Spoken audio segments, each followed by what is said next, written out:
qu'as-tu fait de ton temps? Voilà le titre de mon message. Qu'as-tu fait de ton temps? Que fais-tu de ton temps? C'est déplorable pour nous, enfants de Dieu, comment nous pouvons gaspiller le temps. Nous n'avons pas à gaspiller le temps. Le temps est précieux. Le temps est précieux. Même Dieu, quand il veut nous répondre, même Dieu, quand il veut exaucer notre prière, il tient compte du temps. Mes amis, il ne fait pas les choses au hasard.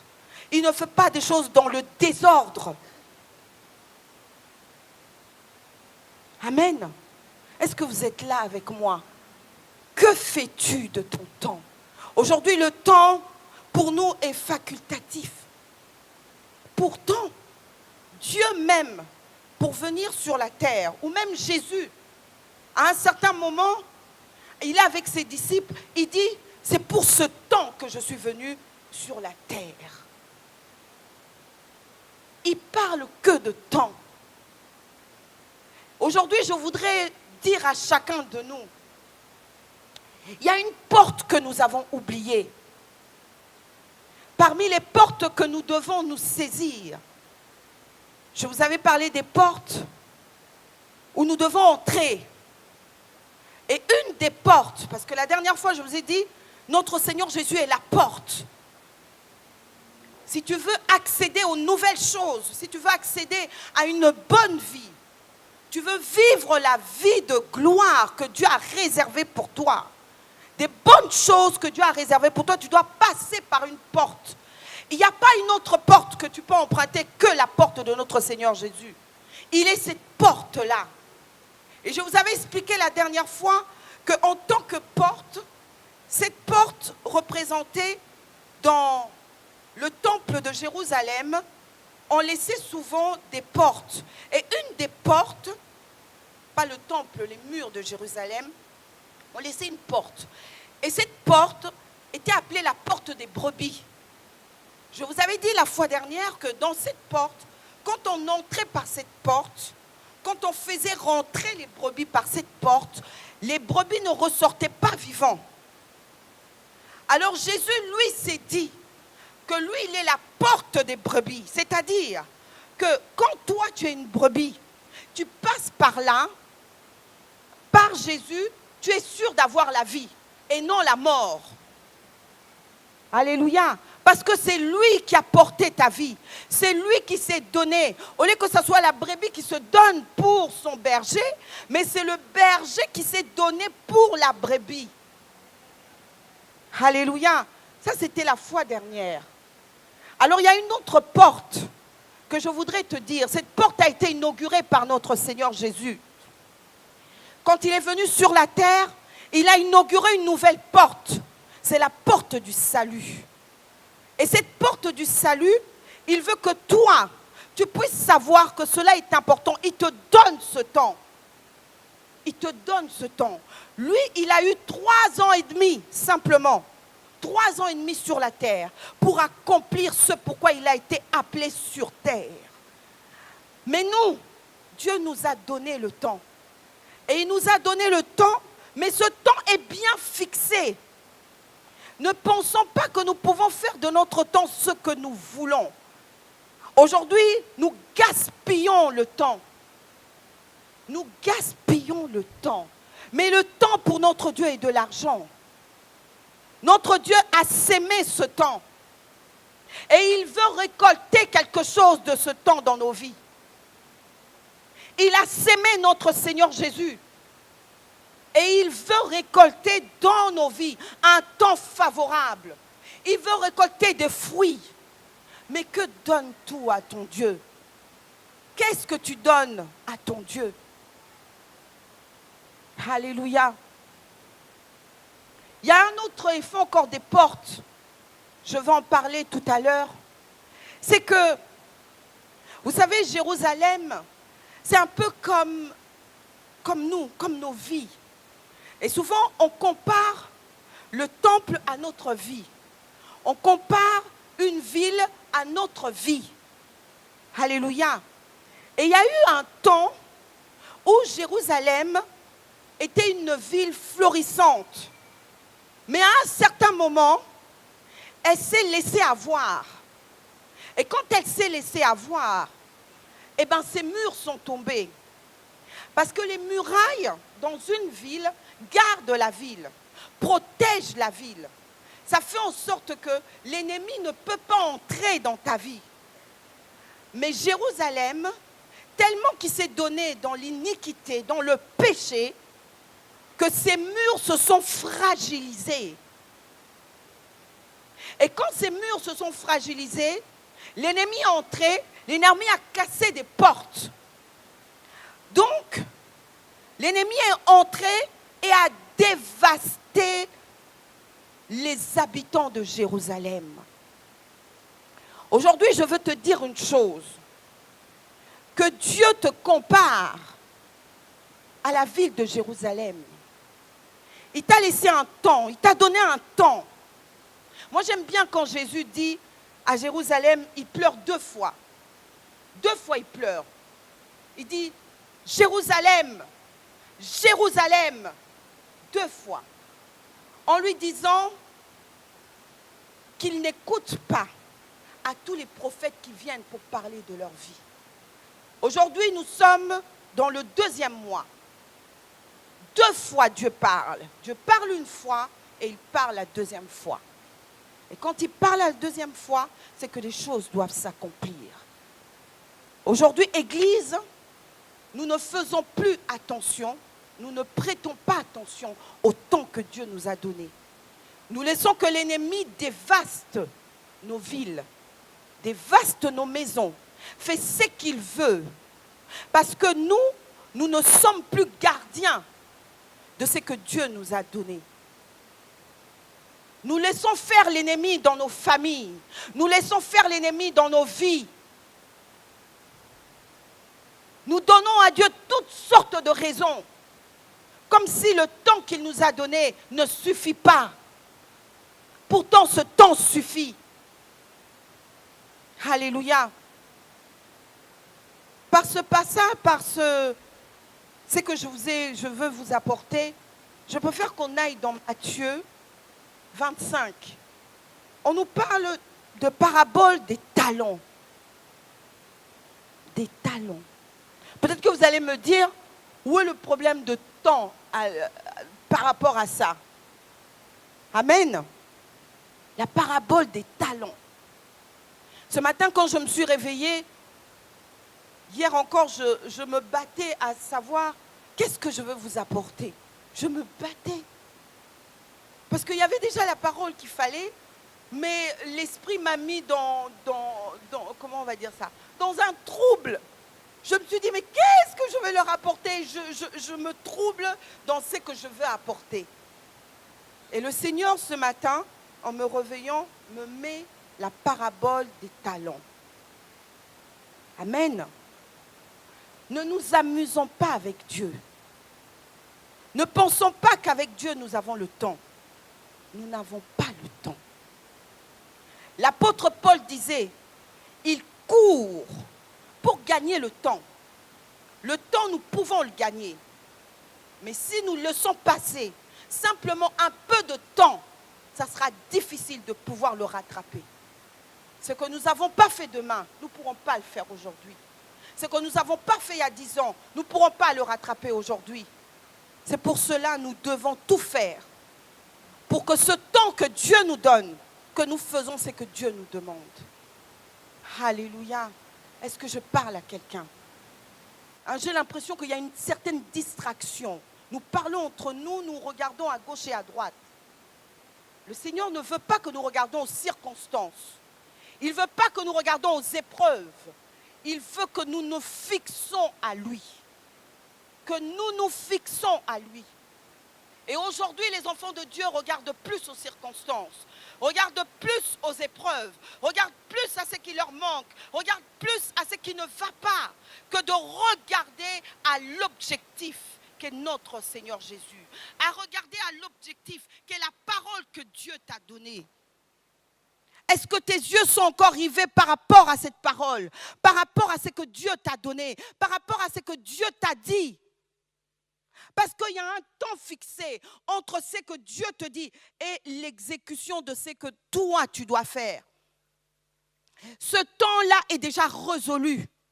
Et si tu rates quelques années, ça sera difficile d'accomplir. Donc, ça sera difficile de produire un fruit.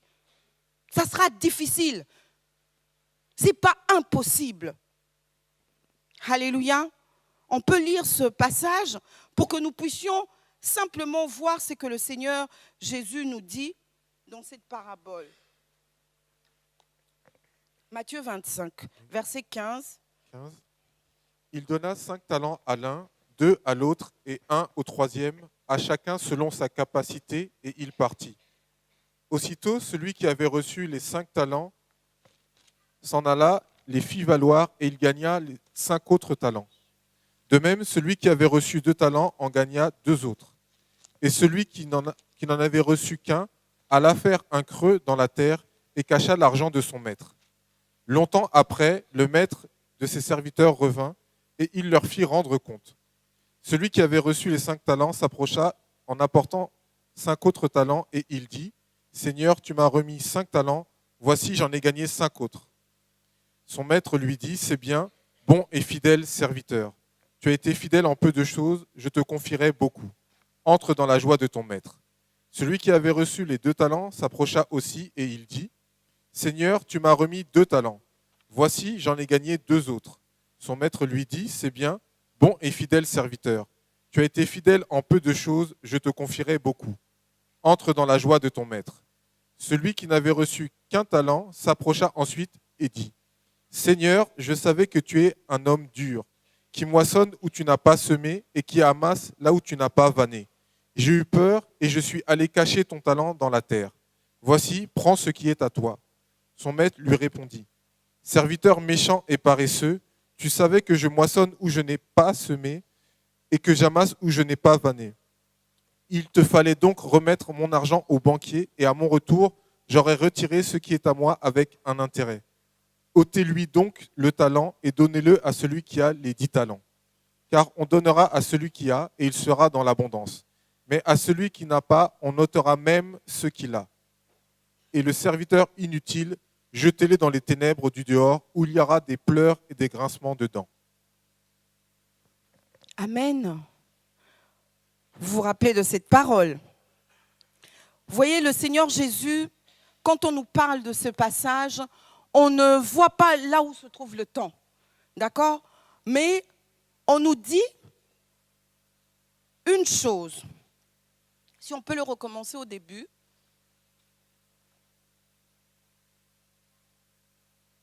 Au 15, voilà. Il en sera, voilà, il en sera, mais un peu plus, voilà. Il en sera comme d'un homme qui, partant pour un voyage, appela ses serviteurs et leur remit ses biens. Amen.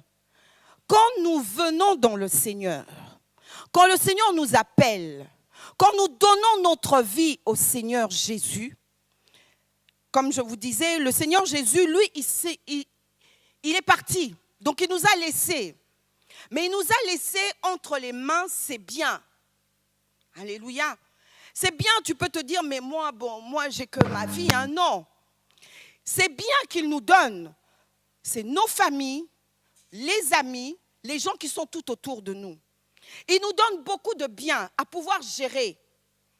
Il en donne peut-être à d'autres plusieurs. Mais il y en a d'autres qui donnent très peu. Alléluia. Donc à chacun selon la capacité qu'il peut avoir de le développer. Mais il donne un temps. Ce n'est pas qu'il te donne pour toujours, pour l'éternité, fais ce que tu veux. Non, il dit bien qu'il est parti et qu'il reviendra. Donc c'est-à-dire il y a un temps. Mais toi le serviteur, tu ne sais pas quel est ce temps. Mais lui, il connaît ce temps. Alléluia. Il connaît ce temps. Quand Dieu nous donne à faire quelque chose, quand Dieu nous appelle à pouvoir le servir, quand Dieu nous confie ses enfants. C'est-à-dire qu'il te confie un mariage. Il te confie des enfants que tu as mis au monde. Il te confie un travail. Il te le confie avec un temps bien fixé. Toi, tu ne peux pas savoir à quel moment il viendra te demander les comptes. Tu ne sais pas. Tu ne sais pas. Mais c'est à toi d'être le bon serviteur, à pouvoir prendre ce qu'il t'a donné comme don, comme talent, de le développer. C'est-à-dire de le s'aimer pour que ça puisse produire. Mais aujourd'hui, qu'est-ce qui se passe? Qu'est-ce qui se passe dans nos églises? Qu'est-ce qui se passe parmi les enfants de Dieu?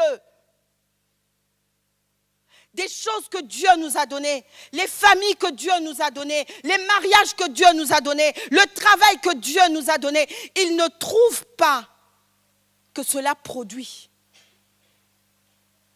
C'est le contraire qui se passe. Quand nous fouillons un peu plus, ce n'est pas pour condamner les serviteurs de Dieu, les responsables. Ce n'est pas pour vous condamner. Moi-même, je suis dedans. Quand nous fouillons un peu plus dans nos vies, nous qui avons accepté le Seigneur, nous qui avons eu soi-disant le réveil de notre vie, mais quand nous regardons dans nos vies, il n'y a rien qui montre réellement que nous avons produit quelque chose pour Dieu. Où sont nos enfants? Où sont nos enfants? Aujourd'hui, c'est déplorable que chacun de nous, nous ne savons pas que Dieu nous a donné cette responsabilité. Nous sommes devenus comme une porte. Le Seigneur Jésus n'est pas là, mais c'est nous qui sommes la porte. C'est nous qui devons veiller à ce que la parole de Dieu qu'il nous a donnée puisse s'accomplir dans nos membres de famille, dans notre entourage, dans notre ville. C'est à nous. Mais aujourd'hui, qu'est-ce qui se passe? Nous trouvons toutes les raisons que nous n'avons pas le temps. Alors il s'adresse au premier. Il dit bon et fidèle serviteur. Et il lui en donne encore. Le deuxième, pareil. Mais le troisième, c'est le troisième qui m'intéresse ce matin. Parce que le troisième, qu'est-ce qu'il considère? Il dit que même que, en fait, il trouve Dieu méchant. Parce qu'il n'y a pas assez de temps, Dieu. Il n'y a pas assez. On n'a pas assez de temps. Pour venir prier à l'église, je n'ai pas le temps. Je n'ai pas le temps d'élever mes enfants. Je travaille trop. Je les confie déjà à l'école, ça suffit. Je n'ai pas le temps de pouvoir avoir une relation correcte avec ma femme, avec mon mari. Je n'ai pas le temps, on travaille trop. Mais attends. Alors tu prends cette semence, tu vas le cacher quelque part. Et quand Dieu va arriver, quand le Seigneur viendra pour te juger, il t'a laissé assez de temps. Le temps là que toi tu dis, tu n'as pas le temps, mais les autres ont multiplié. Mais toi, comment dans ton temps, tu n'as pas pu? Parce que tu as regardé aux difficultés. Il a dit non, parce que ce maître, quand il viendra, je connais mon maître, là où il n'a même pas semé, il veut récolter. Là où il n'a pas. Donc en fait, tu trouves que Dieu est assez dur. Il est trop dur. Vous pensez vraiment que Dieu va nous donner des choses pour que ça soit difficile? C'est lui-même qui le fait, c'est lui-même qui l'accomplit. Mais aujourd'hui, nous trouvons des difficultés en tout. Même pour élever nos enfants, pour les inculquer la parole de Dieu, nous avons du mal. Pourtant, il a dit que ce que nous avons sémé, c'est ce que nous allons récolter. Mais regardez toutes les paroles que nous recevons. Toutes les paroles que nous recevons. Qu'est-ce que nous en faisons? Si le Seigneur devait venir aujourd'hui et te poser la question, je t'ai donné telle parole, qu'est-ce que tu en as fait? Qu'est-ce que tu vas lui dire? Seigneur, je n'ai pas eu le temps. Je n'ai pas eu le temps. Non, le temps est un cadeau. Dieu nous a donné le temps comme un cadeau. Nous devons prendre ce temps, utiliser ce temps pour pouvoir produire, pour pouvoir donner un résultat. Nous ne pouvons pas vivre comme les gens de l'extérieur. Dieu nous a tout donné. Vous savez, Néhémie, dans la Bible, travaillait près d'un roi. Et un jour, il a eu la visite de ses frères ou cousins qui venaient de Jérusalem. Ils sont venus lui dire, tu sais quoi, Néhémie, les murs de Jérusalem, c'est devenu désastreux. Et les portes sont tellement cassées que l'ennemi s'amuse avec nous. Néhémie est comme cette représentation de celui qui vient restaurer les familles, restaurer l'Église. Et quand il a entendu ça, ça l'a tellement attristé. Aujourd'hui, vous savez, il peut y avoir un désastre dans notre famille. Nous nous rendons compte que nos enfants ne sont pas dans la volonté de Dieu, qu'ils n'accomplissent pas la volonté de Dieu. Mais nous fermons les yeux. Nous disons, ah, Dieu va faire, attends, Dieu va faire. Mais il t'a mis, toi, que tu sois le gardien de ta famille. C'est toi qui dois veiller à ce que les murs ne tombent pas. Les murs que nous pouvons lever tout autour de nous, qui va être une protection, c'est cette parole-là que tu gardes. Quand tu ne gardes pas la parole, eh bien les murs tombent. Et le malin peut dévaster, le malin peut faire ce qu'il veut. Alors, Néhémie, en servant le roi a vu qu'il était triste. Le roi lui a posé la question, qu'est-ce qui se passe, Néhémie? Et il a expliqué. Et il lui a donné la permission d'y aller. Et Néhémie est parti jusqu'à Jérusalem. Quand il est arrivé, il a vu comment, moi je dirais ça l'église. Il a regardé l'église, il a dit, mais c'est désastreux. Comment dans l'église on peut accepter de telles situations? Comment le malin a pu s'asseoir avec nous? Comment nos enfants, que nous disons que nous avons accepté le Seigneur Jésus dans notre vie, mais nos enfants sont remplis de démons. Comment ça se fait? Comment ça se fait? Aujourd'hui, je suis révoltée. Révoltée. Révoltée parce que l'Église ne prend pas conscience. Nous ne prenons pas conscience. Nous ne nous rendons pas compte que Dieu nous a fait le gardien de sa parole. Mais c'est nous-mêmes qui laissons tomber sa parole. Le fait que nous laissons tomber sa parole, nous péchons. Et quand nous péchons, nous ouvrons grandement la porte pour que le malin vienne et pouvoir dévaster nos familles. Et en plus, quand il dévaste, c'est-à-dire qu'il va tout prendre. Il va faire de notre famille ce qu'il veut. Et nous, qu'est-ce que nous faisons? Nous regardons, nous nous plaignons. Mais Dieu, tu es où? Mais non, au départ, il t'a donné une responsabilité. Il t'a donné quelque chose que tu puisses prendre soin. Seulement une seule famille. Quelquefois, tu n'as qu'un seul enfant. Un seul, mais tu n'arrives pas. Tu as deux, tu n'arrives pas. Et qu'est-ce que tu vas dire de moi? Combien d'enfants j'ai? Quelquefois même, j'oublie le nombre des enfants que j'ai. Parce que je compte les enfants qui ne sont pas les miens, et tout, je mélange. Parce que quand Dieu nous donne une responsabilité, vous savez, vos enfants ne sont pas simplement les enfants que vous mettez au monde. Les enfants peuvent être des autres enfants qu'on vous a confiés. Que Dieu a mis dans ton cœur cet enfant-là. Tu dois veiller à cet enfant jusqu'au bout. Jusqu'au bout. Mais regardons, le Seigneur qui dit, le fruit de vos entrailles est béni.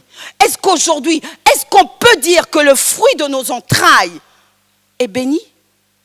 Est-ce que nous pouvons le dire? Papa, maman, que vous êtes ici, Est-ce que vous pouvez le dire? Vous pouvez dire que le fruit de vos entrailles est béni? Regardez tout l'investissement que vous avez fait. Ça fait 20 ans, ça fait 30 ans, ça fait peut-être 40 ans, ça fait 10 ans que tu es dans le Seigneur, que tu sers le Seigneur. Où est le résultat? Où est le résultat?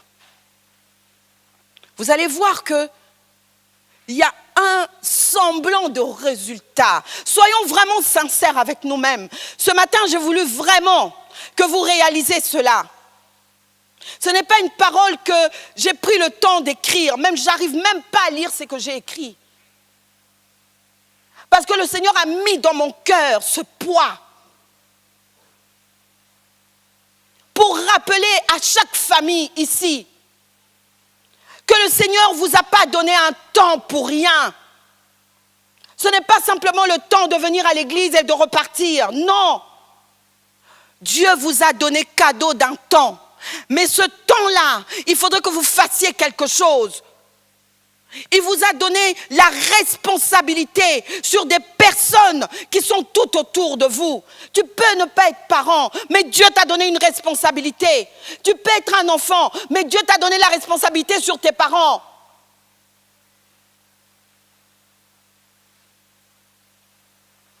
Mais que faisons-nous de cela? Il ne faudrait pas que nous nous retrouvons comme le troisième, en disant non Seigneur, tu m'exiges trop de choses. Non.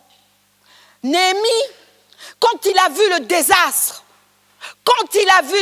il ne s'est pas arrêté là. Ça ne sert pas de venir quand nous voyons le désastre, à faire plusieurs manifestations. Bon, on va faire un grand réveil. On va appeler l'évangéliste Chaco, voilà, c'est ça. On va l'appeler, voilà, on va appeler Benny Hinn, on va appeler, qu'importe la personne qui viendra avec toutes les manifestations qu'il faudra. Mais ça sera un faux réveil. Ça sera un faux réveil. Le vrai réveil, c'est de prendre conscience de ce qui ne va pas. Est-ce que réellement tu regardes à l'intérieur de toi-même et que tu regardes si tout va bien réellement? Il y a beaucoup de choses qui ne vont pas. Beaucoup de choses. Et quand tu prends conscience de cela, comme Néhémie a fait une chose. Quand il a vu la désolation, il n'a pas dit, bon, je veux me mettre à reconstruire. Non, il a commencé d'abord par jeûner et prier. Pour se dire que ce n'est pas par ma force que je peux faire ces choses, mais c'est la force de Dieu qui peut faire. C'est vrai, nous avons quelquefois des enfants difficiles. Nous avons des cas difficiles tout autour de nous. On nous donne une responsabilité et dans cette responsabilité, nous n'arrivons pas à gérer. Mais prends conscience d'abord de ce qui ne va pas. Quand tu prendras conscience, c'est à ce moment-là, lève tes yeux vers ton Dieu. Dis à ton Dieu, regarde mon fils, ça ne va pas. Regarde ma fille, ça ne va pas. Regarde mon mariage, ça ne va pas. Arrêtons de faire des semblants. Vous pensez que ça plaît à Dieu que nous fassions semblant de venir à l'église? Nous venons main dessus, comment on dit, bras dessus, bras dessous. Et puis, les gens voient l'extérieur et disent, ah mais tout va bien. Ah mais ce couple-là, c'est un couple exemplaire. Ah non. Parce que ton Dieu sait ce qui ne va pas. Tu ne peux pas faire semblant devant Dieu. Arrête de faire semblant. Arrête de faire semblant que tes enfants, ça va très bien. Ça ne va pas. Excusez-moi de parler comme cela. Là, je ne suis pas dans ma peau normale. J'ai changé de peau. Ça ne va pas. C'est pour ça que tous les ans, c'est toujours la même chose. Il n'y a rien qui change dans nos vies. Nous venons à l'église, nous écoutons la parole, Mais qu'est-ce que cette parole fait de nous? Rien du tout. Parce qu'en fait, tous nos murs sont tombés. Il suffit simplement qu'une parole, que nous ne la respectons pas, ça veut dire qu'il y a un mur quelque part qui est tombé. Et c'est le malin qui rentre toujours par là. Nous pouvons bien avoir un travail comme il le faut, mais parce que nous n'avons pas respecté une seule parole, que les murs sont tombés, le malin vient se servir chaque jour. Et nous disons, je ne comprends pas, je gagne 3 000 euros, 4 000 euros, mais c'est quand même bizarre. Je suis toujours endettée. Mais c'est normal, parce qu'il y a une porte qui est ouverte. Il y a un muraille qui est tombé. Aujourd'hui, nous devons savoir que quand Dieu nous confie des choses, quand Dieu nous confie nos familles, quand Dieu nous confie un travail, quand Dieu nous confie même des petites responsabilités, qui peuvent être même de la maison, pour un enfant, on lui confie, on dit, garde ton frère et ta sœur. C'est Dieu qui te confie. Maintenant, toi, tu diras comme Caïn, je ne suis pas gardien de mon frère, ce qu'il fait ne me regarde pas. Non. Dieu connaît ce temps-là qu'il t'a donné. Et il veut que de ce temps-là produise quelque chose. Mais est-ce que tu as produit dans ce temps-là? Nous gaspillons beaucoup notre temps. Même quand nous venons à l'église, nous le gaspillons. Parce que nous sommes complètement faux. Complètement faux. Nous allons aller dire bonjour à une personne, mais en fait, nous n'avons pas l'amour pour cette personne-là. Nous n'avons aucun amour. Mais comment voulez-vous que quelque chose produise de cette relation? Arrêtons d'être faux. Arrêtons. Arrêtons d'être faux. L'Église est le gardien de la vérité. L'Église est le gardien. C'est nous qui gardons les murailles.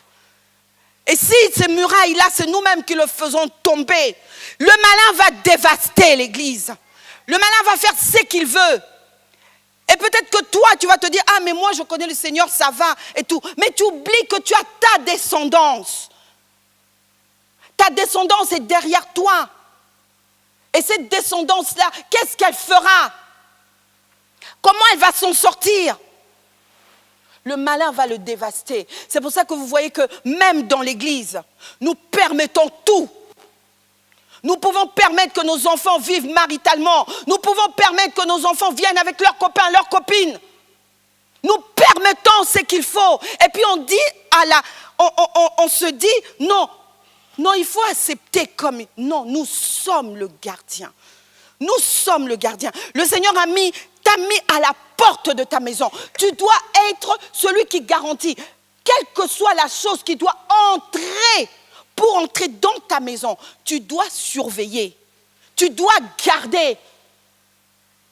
Tu ne peux pas permettre que n'importe quoi entre chez toi à la maison.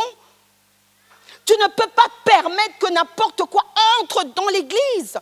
Dieu t'a mis, que ce soit toi, que ce soit moi, gardien de cette église. Vous savez, quand je suis arrivée en Guadeloupe, les premiers jours, maintenant ça va faire, nous entrons dans notre 7e année. Quand je suis arrivée, j'ai eu une vision. Et dans cette vision, le Seigneur, je voyais ma voisine pourtant c'est une vieille personne, et ma voisine s'était transformée, c'était devenu un homme. Alors il me parle, il me dit, voisine, c'est comme ça qu'il me parlait, voisine, fais attention. J'ai dit, pourquoi il doit me dire voisine, fais attention? Il me dit, voisine, fais attention. J'ai dit, pourquoi? J'étais intéressée, j'ai dit, pourquoi? Il me dit, voilà, on nous dit qu'il y a un bruit qui court en Guadeloupe, qu'il y a comment on appelle ça? Un crocodile qui est en train de sillonner. Et il cherche où il va entrer. Ferme bien ton portail. Je suis descendue, j'ai regardé le portail. J'ai vu que le portail était hermétiquement fermé. Maintenant, dans ma vision, c'est dans ma vision que je suis descendue. J'ai regardé. Il me rappelle encore, voisine. Ah, Dieu parle une fois, Dieu parle 2 fois. La chose doit s'accomplir. J'ai regardé. Je lui ai dit, j'ai dit non, mon portail est bien fermé. Rien ne va entrer. Maintenant, le Seigneur, je me réveille. Je dis, qu'est-ce que c'est que cette vision? Je me rendors, la vision continue. Vous avez déjà eu ce genre de vision, hein? Toi, tu penses que quand tu vas te réveiller, c'est fini. Mais quand tu dors, ça continue. Hein, tu as envie même de sortir de là, mais ça continue encore. Ça, on dirait que ça te paralyse. Et je descends maintenant. Quand je descends, je vois que le portail est bien fermé. Je me dis, ah, il est vraiment bien fermé, non, il ne va pas entrer. Tout d'un coup, je vois comme si c'était une ombre qui cherchait à entrer. Mais qui cherchait à entrer vraiment. Mais je ne sais pas comment ça... Les visions sont tellement bizarres. Et ça entrait petit à petit, petit à petit. Et moi, je regardais petit à petit. Et je vois tout d'un coup, c'était un petit lézard qui est devenu un crocodile. J'ai dit non, il n'y a pas de crocodile en Guadeloupe. J'ai dit non, il n'y a pas de crocodile en Guadeloupe. Et moi, je me ressaisis, j'appelle les enfants, je dis vite, dans la maison. Et moi, je reste avec ce crocodile. Je prends autorité sur ce crocodile. Je prends autorité. Le crocodile se lève devant moi comme un homme. Je le regarde dans son regard, yeux, comment on dit? Yeux dans les yeux. Et le crocodile, je prends autorité au nom de Jésus. Le crocodile fond et devient un petit lézard et s'enfuit. J'ai dit, qu'est-ce que ça veut dire? Deuxièmement, et là c'était encore autre. On me réveille encore, voisine. Je me réveille, ça c'était un autre jour. Je me réveille, on me dit, il y a un serpent qui fait le tour des maisons. Faites attention que ce serpent n'entre pas chez vous. Oh là là, j'ai regardé, il y a beaucoup de feuillage, beaucoup d'arbustes et tout, il va entrer. Et puis je me suis rappelé, non, il n'y a pas de serpent en Guadeloupe. Et je me suis réveillée dans la vision, je me suis réveillée. J'ai dit aux enfants, vous rentrez tous dans la maison. Et je vois ce serpent venir. Mais il venait avec une vitesse. Et moi, je me tiens devant la porte de la maison. Pas du portail, de la maison maintenant. Je me tiens là. Et le serpent se met devant moi. Debout comme un homme. Je regarde le serpent. Je dis, sans effet, au nom de Jésus, tant que moi je serai à la porte là, tu n'entreras pas. Le serpent s'est transformé en petit 1000 pattes. Et il est parti. Troisième, un autre jour. Troisième. Pareil, là, c'était même pas un serpent, un petit chat. Un tout petit chat. Et le petit chat, carrément, est entré. Et il s'est mis sur la table de la cuisine. Et moi, je revenais de la chambre. Les enfants m'appelaient. Maman, viens voir, il y a un chat, on essaye de le chasser, le chat ne veut pas partir. J'ai dit, comment un chat va entrer tranquillement? Bon, c'est vrai que la voisine a beaucoup de chats. Mais ce n'était pas ça le problème. Hein, les chats, ils n'entrent pas comme ça, ils commencent petit à petit. Et donc, je prends un bâton. Je cherche d'abord, je me dis, mais qu'est-ce que je vais chercher avec quoi? Et je prends, il y avait un bâton qui était là, je prends le bâton. Et je viens, je menace le chat. Le chat me regarde, me fait miaou, miaou. Je dis, mais c'est pas vrai, il veut m'avoir ou quoi? Et les enfants disent, oh, il est tellement mignon, maman, laisse-le, c'est pas grave, oh, mais on va l'adopter, on va... Je regarde le chat me regarde. Il fait, entre-temps qu'il fait miaou, mais avec ses yeux, je vois que c'est un piège du malin. Alors, je prends le bâton, je frappe la première fois, il saute par là. Je frappe là, il saute par là. J'ai dit, comment je vais l'avoir, ce chat? Et c'est là que je me rappelle, mais en fait, je suis chrétienne quand même. Je dis, au nom de Jésus, chat là, je te dis, au nom de Jésus, sors de ma maison. Et le chat qui tombe, Mais quand le chat tombe, il se transforme en humain. J'ai dit, mais qu'est-ce qui se passe? Et l'humain est tellement grand, mais tellement, il prend toute la maison. J'ai dit, non, tu ne mourras pas. Le nom de Jésus est au-dessus. Quel que soit ce que toi tu veux faire dans cette maison, tu ne mourras pas. J'ai pris l'autorité sur lui. Il est devenu un homme tellement faible. Et j'ai dit aux enfants, amenez-moi des liens. J'ai pris des liens, je ne sais même pas où on avait trouvé ça. Je l'ai lié les mains, lié les pieds. Et je l'ai pris, je l'ai chassé. Quand je me suis réveillée, j'étais en sueur. Je me suis dit, Seigneur, qu'est-ce qui se passe? Et le Seigneur m'a dit, voilà, tu es la gardienne. Si toi, tu laisses ouvrir une porte, eh bien tes enfants seront perdus. Si tu laisses passer simplement si tu laisses simplement la porte entrouverte, ça sera fini pour ta famille, ça sera fini pour ton ministère, ça sera fini pour ton couple. Depuis ce jour-là, je suis en éveil. Je suis réveillée. Je ne peux pas laisser une minute sans que je puisse prier pour ma famille, pour ma maison, pour mon couple, pour mon travail, pour tout. Je reste réveillée. Le malin a sa manière d'entrer. Il est très subtil. Très subtil. Il ne va pas venir entrer dans notre vie comme nous pensons qu'il peut entrer. Il ne va pas venir avec des cornes, avec une queue, que tu vois et que non, ça c'est le malin qui va entrer. Non. Il a toujours ses manières subtiles d'entrer. Il peut entrer dans un DVD. Il peut entrer sur Internet, sur des vidéos que nous donnons à nos enfants. Il peut entrer de toutes les manières. C'est à nous d'être les gardiens. C'est à nous de surveiller. Parce que Dieu nous a donné un temps pour accomplir quelque chose sur la terre. Mais si nous perdons le temps, toutes ces choses-là, le malin fait pour gagner du temps. Parce que ce temps est déjà accompli. Son temps est déjà mis, comment on va dire, arrêté. Le temps du malin est arrêté. Et il veut aussi arrêter ton temps en te mettant dans la distraction. Tu es trop dans la distraction, mon ami. Tu es trop dans la distraction. Tu penses que Dieu va t'attendre? Dieu ne va pas t'attendre. Il t'a donné un temps.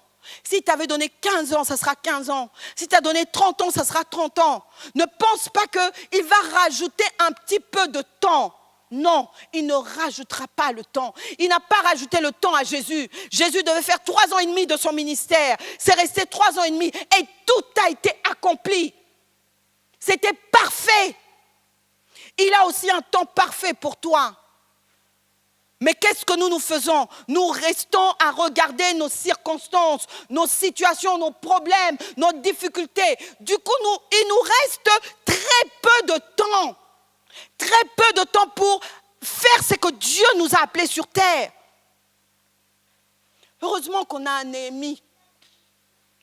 Vous savez, quand ils ont estimé les travaux qu'ils devaient faire pour reconstruire le temple, ça devait prendre 100 ans. 100 ans. Tu vois, quand tu fais simplement une erreur, ça prend beaucoup de temps à le relever. Beaucoup de temps. Beaucoup de temps. Une petite erreur. Tu lâches simplement une parole de Dieu. Tu ne crois pas simplement à une parole de Dieu. Au lieu que cette parole reste tranquille, mais ce qu'il va faire, c'est que le fait que tu n'as pas accepté cette parole, ça fait tomber un mur de protection. Et le malin va en profiter. 100 ans. Mais Néhémie, avec toutes les personnes qui ont réalisé que c'était leur responsabilité. Ils n'avaient pas besoin d'une manifestation surnaturelle pour pouvoir construire les temples. C'est peut-être ça que nous attendons. Qu'il y ait une manifestation surnaturelle pour que la situation change. Mais Dieu t'a dit simplement, t'a donné une parole, pardonne. Il faut du surnaturel pour pardonner? Non. Non. C'est à toi de fournir un effort. Et cet effort-là, tu prends ta pioche, tu prends ta pelle pour pouvoir reconstruire. Combien de personnes se laissent enterrer dans des choses que Dieu leur a dit, ne fais pas ci, ne fais pas ça. Non, non, moi je ne peux pas pardonner. Non, la blessure qu'il m'avait fait là, non, c'est trop.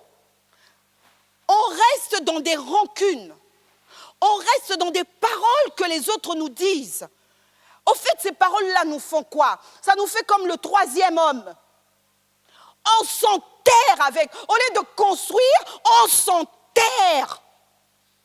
On s'enterre. Et quand Dieu viendra, il te dira, bon, au fait, je t'avais donné la parole du pardon. Qu'est-ce que tu en as fait? Ah non, mais c'était tellement difficile. Si tu voyais la personne, à chaque fois que je m'approchais de cette personne pour dire pardon, eh bien, la personne me faisait la tête. Alors, chaque fois, tu renvoyais à demain. Tu renvoyais à demain. Jusqu'à ce que Dieu arrive. Vous vous rendez compte, toutes les paroles qu'on nous donne, toutes ces paroles, qu'en faisons-nous? On te dit simplement d'aimer ton prochain. Mais tu dis, ah non, celui-là n'est pas aimable. Non, mais c'est difficile, il n'est pas aimable. On a du mal à aimer. Cette personne-là, on a du mal à aimer. Mais Dieu ne t'a pas dit qu'il va faire un miracle pour que tu puisses aimer. Non. Il te dit à toi d'aimer la personne. C'est à toi d'aimer. C'est à toi de t'investir pour pouvoir aimer une personne. Vous savez que l'amour, c'est une semence. Ce n'est pas le premier jour que tu te fais aimer. Mais tu as une semence d'amour. Aujourd'hui, tu sèmes. Demain, tu viens, tu arroses. Après-demain, tu arranges. Jusqu'à ce que tu vois une plante pousser. Les gens peuvent dire, mais comment elle se fait aimer comme ça? Non, il y a une semence quelque part. Mais si dès le premier jour, tu n'as pas voulu semer, est-ce que l'amour va pousser? Non. Et Dieu viendra te demander de compte. Dis, je t'avais donné la semence d'amour. Qu'est-ce que tu en as fait? Qu'est-ce que tu en as fait? On va dire, on n'a pas le temps. On n'a pas le temps d'aimer. Effectivement, dans l'église, on n'a plus le temps d'aimer. Moi, je m'arrête simplement à cette parole. Mais il y a beaucoup d'autres paroles. On n'a plus le temps d'aimer. C'est chacun pour soi, Dieu pour tous. Chacun pour soi. Mais ça n'a pas été le cas pour Jésus. Jésus a sémé sa vie pour nous donner le temps favorable, pour nous faire entrer dans le temps du salut, pour que nous puissions ne pas vivre l'enfer, mais vivre un temps de joie, un temps d'amour, un temps de gloire. Alléluia. C'est peut-être dur ce que je suis en train de vous dire, mais moi-même aussi je suis dedans. Que ce soit le Seigneur permette que ce soit ma parole, c'est moi qui parle, mais nous tous, nous sommes dedans. Arrêtons d'arrêter un temps. Dieu nous a donné le temps. Ce temps-là, toutes les paroles qu'il nous donne, semons cette parole. Faisons tout que cette parole puisse produire quelque chose.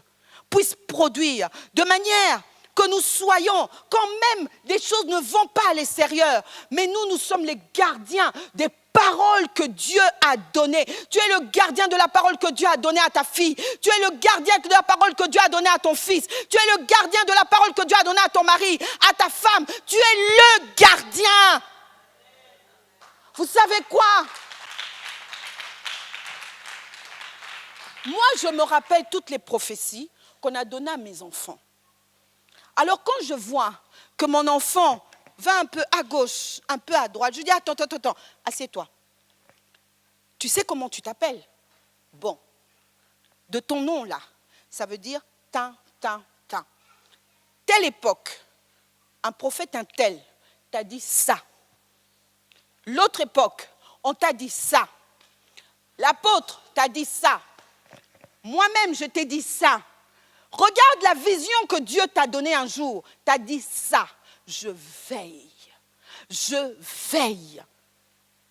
Comme je veille sur ma propre parole, comme je veille sur tous ceux qui sont tout autour de moi.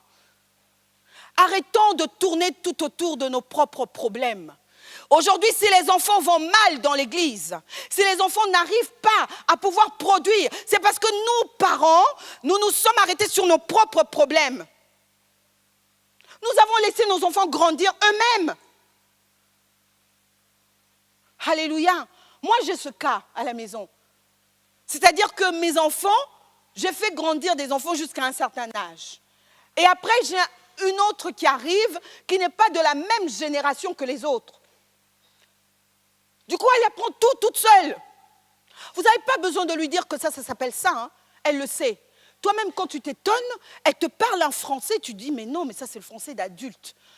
Mais parce qu'elle est tout le temps avec les adultes. Elle est tout le temps avec des personnes qui sont réfléchies.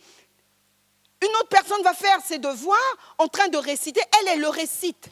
Et après, elle va tourner sa phrase comme c'est qu'elle a entendu. Tu dis, mais attends, mais cet enfant réfléchit comme une adulte.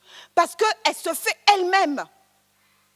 Mais si on la laisse comme ça, elle nous fera un dégât.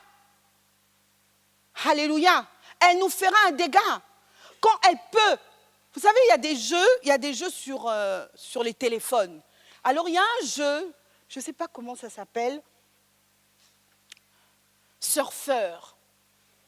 C'est ça, c'est un truc surfeur. Vous le connaissez parce que il paraît que ça déstresse. Je ne sais pas le faire. Je ne sais pas qui me l'a mis dans les applications. Il y a sûrement les enfants. Et facilement, quand elles sont là en train de me parler, tu entends, elle fait passer, elle saute. Et moi, quand je parle à un enfant, je dis, mais arrête de faire ça. Ah non, non, je t'écoute, hein, maman, t'inquiète, je t'écoute. Parce qu'il est dans son jeu. Il n'y a pas longtemps, je vois ma dernière prendre le téléphone. Elle me dit, maman, fais le code. Alors, j'ai fait le code, je lui donne. Pour moi, elle va aller dans Peppa Pig. Non, direct dans les jeux. Elle met ce jeu-là, elle est là. Elle fait passer, elle fait « Oh non! Ah, il m'a encore eu !» Bon, elle recommence, elle refait. Je vois même, j'entends même comment on appelle ça, quand elle gagne. Et il y a une autre de mes filles qui me dit « Regarde maman, elle a battu le record. » J'ai dit « Non, elle a 3 ans. » Je ne sais pas si vous connaissez ce jeu. Elle a 3 ans. Elle a battu le record de Camilla. J'ai dit, c'est pas possible. Comment elle a fait? Donc on l'a laissé trop faire. Elle ne peut plus se passer de ce jeu. Dès qu'elle a un tout petit peu de temps. Le téléphone, vous cherchez le téléphone, elle est sur surfeur. Elle bat les records de tout le monde. De tout le monde. Vous voyez que souvent nous ne nous rendons pas compte. C'est tellement subtil. Le malin est tellement... Là, on est en train de manger le temps de l'enfant. Hein, c'est juste pour vous expliquer le temps. Son temps est mangé. Ce temps-là où elle pouvait apprendre à faire autre chose, mais ce temps-là, tu peux beau lui dire, viens, on va aller brosser les dents. Non, maman, j'ai pas encore fini. Attends encore, j'ai pas fini. Tu l'amènes, elle est là. Non, oh, tu m'as fait perdre. Parce que le temps-là, pour elle, elle pense que c'est le bon temps pour ça. Et c'est comme ça qu'on laisse nos enfants. On laisse nos enfants dans les jeux vidéo, on laisse les enfants sur Internet, on laisse nos enfants dans beaucoup de choses. On dit, ah mais non, mais c'est leur temps, hein. Qu'est-ce que tu veux, hein? C'est leur temps. Ils te disent, maman, achète-moi ça, mais c'est leur temps. Il faut qu'on leur laisse. Leur temps là est volé. Leur temps est volé. Est-ce que tu prends le temps aussi, à la même mesure, le temps pour apporter la parole de Dieu? Tu vas voir que non. Est-ce que tu prends le temps à la même mesure pour prier avec cet enfant? Tu vas voir que non. Pourtant, la seule chose pour reconstruire, c'est de prendre une pelle. C'est difficile, hein? De prendre une pelle et une pioche pour faire tout, pour faire construire le mur, reconstruire le mur. Et c'est ce que Néhémie a fait. Néhémie a reconstruit le mur avec tous les volontaires. Je suis sûre qu'il y a des volontaires ici. Il y a des volontaires qui veulent que leur famille soit restaurée. Il y a des volontaires qui veulent que leur église soit restaurée. Ils veulent que leur couple soit restauré. Ils veulent que leur relation avec notre Dieu soit restaurée. Il y en a qui sont des volontaires. Amen.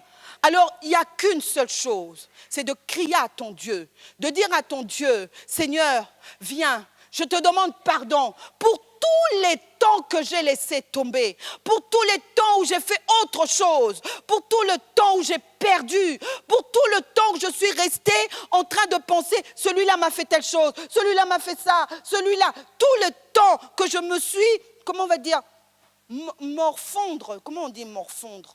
Que je me suis laissé morfondre dans toutes les choses qui n'allaient pas dans ma vie. Vous savez qu'on passe beaucoup de temps à ne rien faire. À ne rien faire. Quand nous nous plaignons, c'est une perte de temps que de se dire, bon, Dieu a dit quoi ? Quand Dieu a dit quelque chose, je fais ce que Dieu a dit. Tu gagnes du temps.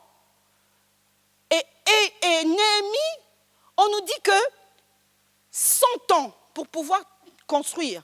Néhémie l'a fait en 52 jours. 52 jours. Malgré qu'à cette époque-là, il y avait des personnes qui venaient leur critiquer. Il y avait des personnes qui vont se moquer. Les gens peuvent venir se moquer de toi. Dire, ah, mais toi tu es chrétienne, tes enfants là, ils ne connaissent même pas la Bible.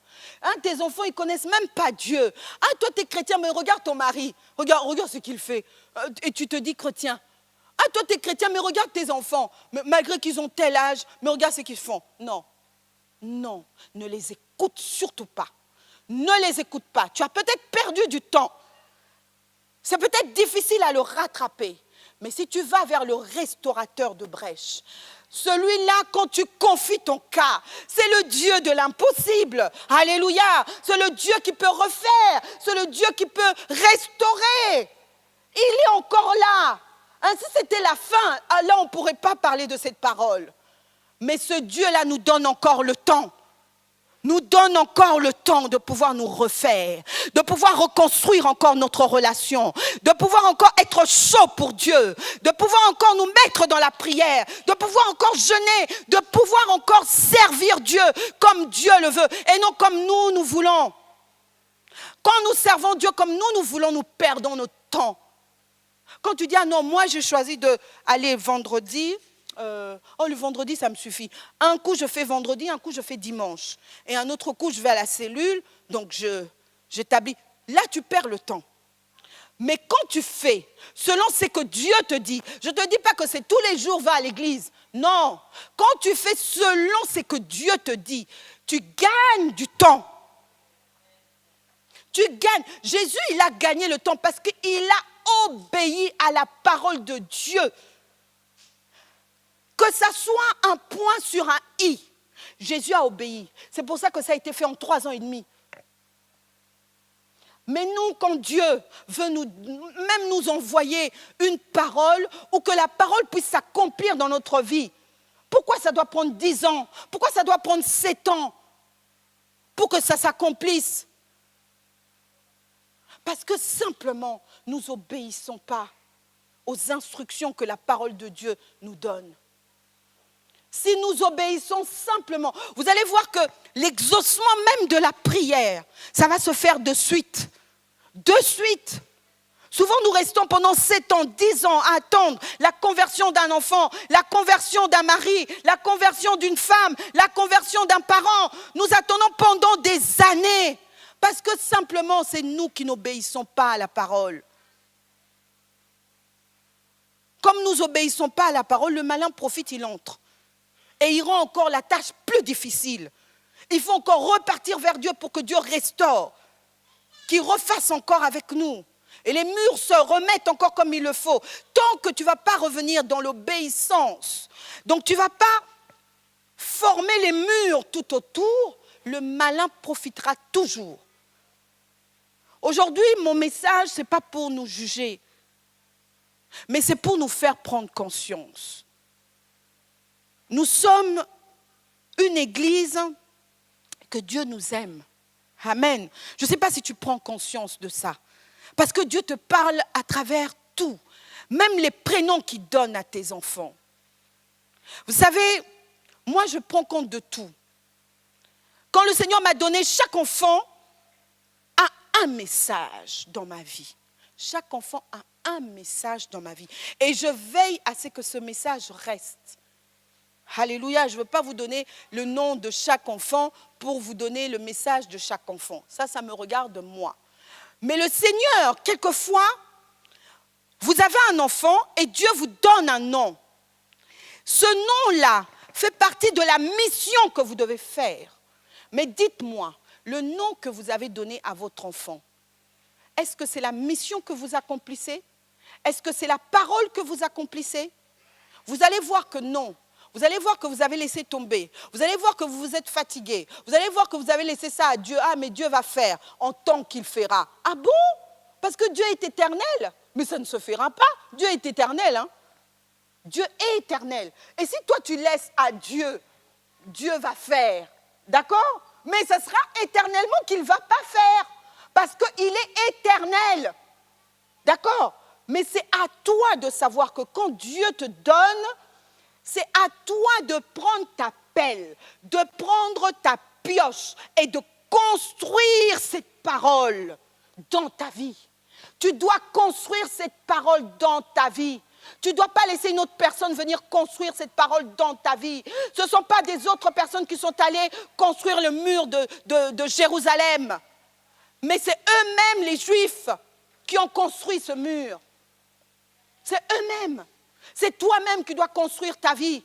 C'est toi-même qui dois construire la vie de ta famille, la vie de ton couple. Tu ne vas pas aller chercher une autre personne pour venir réparer ton couple. Mais c'est toi-même. Dieu t'a donné le talent qu'il faut. Tu ne vas pas me dire que c'est difficile. Ah non, mais c'est impossible. Cet homme-là, il est impossible à vivre. Non, Dieu t'a donné ce talent-là. Il savait que toi, tu pouvais. Il savait que toi, tu étais capable.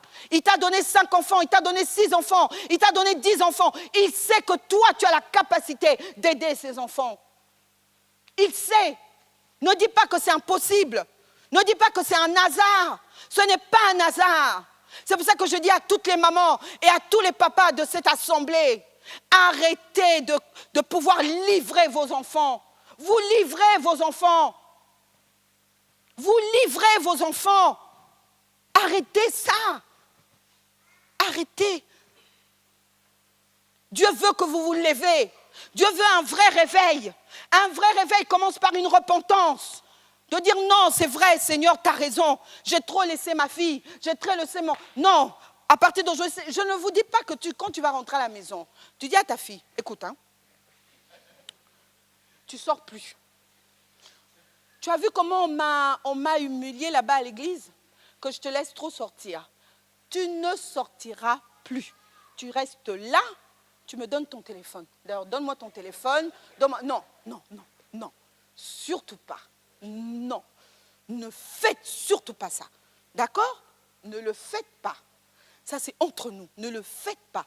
Même s'ils nous écoutent, ne le faites pas. D'accord? C'est à toi simplement de réaliser ce que tu as perdu, tu as perdu. D'accord? Tu ne vas plus rattraper le temps d'hier. Tu ne pourras plus le rattraper. Ce n'est pas possible de le rattraper. Mais ce que tu peux faire aujourd'hui, fais-le. Donc commence avec les nouvelles bases. Amen. Commence à s'aimer quelque chose de nouveau avec ta femme. Commence à s'aimer quelque chose de nouveau avec ton enfant, avec une amie, avec un frère, avec une sœur. Commence, ne te dis pas, non, non, tu as vu là, la prophétesse nous a humiliés.